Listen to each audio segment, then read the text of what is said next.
Hey, Pastor Jason here with another Bible Talk. I know we're going through the Bible this year. Hope you're reading through the Scripture. Remember, we covered 1 Samuel last time, looking at the life of Samuel and Saul and David. And remember, it was originally one big book. They broke it up into two books, 1st and 2nd Samuel. Moving into 2nd Samuel now.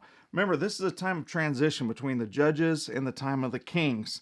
Saul was the first king appointed by Samuel, and you see all the character flaws in Saul and his downward spiral as you're going through it. And David starts to experience some success.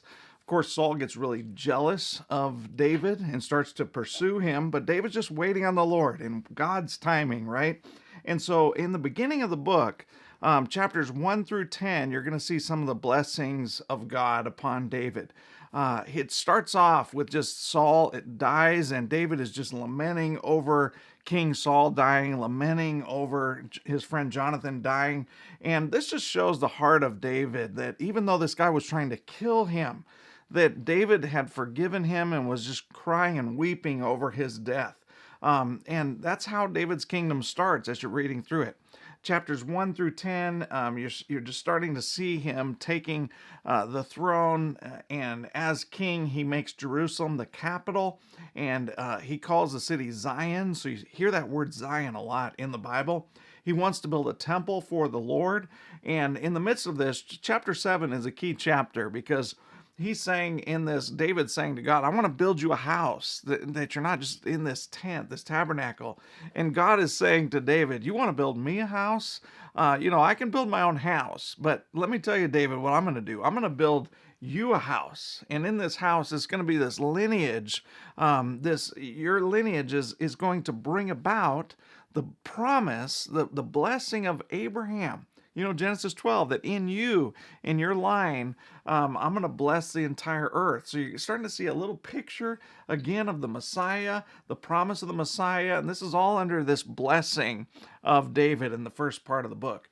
Then you move to chapters 11 to 21, and you see David making a series of mistakes in here, crucial, fatal flaws in David. He sees a woman bathing, calls her up, commits adultery with Bathsheba, finds out she's married, eventually kills her husband. Just all of these fatal mistakes. And you contrast him with Saul, by the way. Remember Saul, when he was confronted with sin, he tried to weasel out of it. David is confronted with sin, and he repents. He cries out to God. And of course, God grants him forgiveness.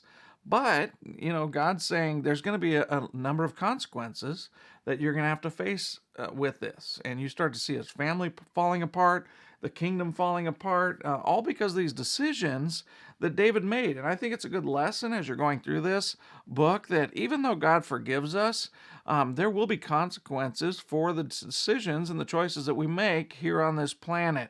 But it doesn't mean that God can't forgive us eternally for those things, but there may be consequences that we're facing because of our decisions. And you see that in David's life. The end of the book, chapters 22 to 24, David, again, he's writing these songs of God has been so faithful to me, even when I've been unfaithful. And then, of course, he makes another mistake at the end of the book. He starts counting the troops, and he's sending this message to God, basically, that I'm relying more on the troops and the military that I have than for God as my security. And so, even at the end of the book, you get this very real account of the life of David. And he's like us, there's sin, sometimes we're unfaithful. God is always faithful. God will forgive us. Sometimes there's consequences for the actions that we're making. So you see this picture in 2 Samuel. You might even see your own story as you're going through it. God is so faithful, and it's going to point you to the fact that we need a better king, someone better than David, better than Solomon, better than all the judges. We need a Messiah. We need King Jesus. So little picture of 2 Samuel. Hope that helps as you're reading through it. God bless you. We'll see you next time.